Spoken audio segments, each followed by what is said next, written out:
एक जंगल में एक लोमड़ी और सारस रहते थे। दोनों में गहरी मित्रता थी।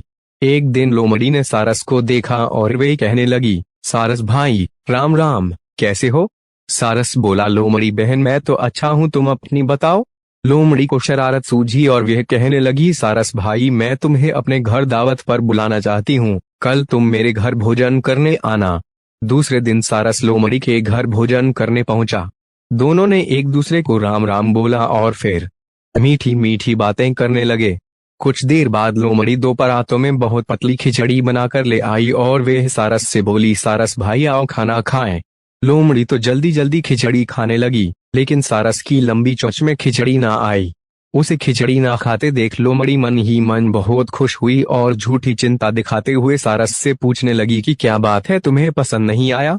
सारस लोमड़ी की चालाकी समझ गया और थोड़ी देर बात करने के बाद उसने लोमड़ी को बोला कि कल तुम मेरे घर खाने पर जरूर आना। लोमड़ी ने कहा, हाँ मैं जरूर आऊंगी। सारस ने मछलियां पकाकर दो तंग मुंह की सुराहियों में डाल दी। जब लोमड़ी आई तो दोनों ने एक दूसरे को राम राम करी और बातें करने लगे। कुछ देर बाद सारस सुराही उठा लाया। वह लोमड़ी को कहने लगा, बहन आओ मिलकर मछलियां खाएं। इतना बोलकर उसने अपनी चोंच सुराही में डाल दी। वह मजे से मछलियां खाने लगा। लोमड़ी का इतना बड़ा मुंह सुराही के छोटे से मुंह में जा ही नहीं पा रहा था। वह सारस का मुंह देखती रह गई। अब सारस समझ गई कि लोमड़ी ने अपना बदला ले लिया है। शिक्षा जैसे को तैसा।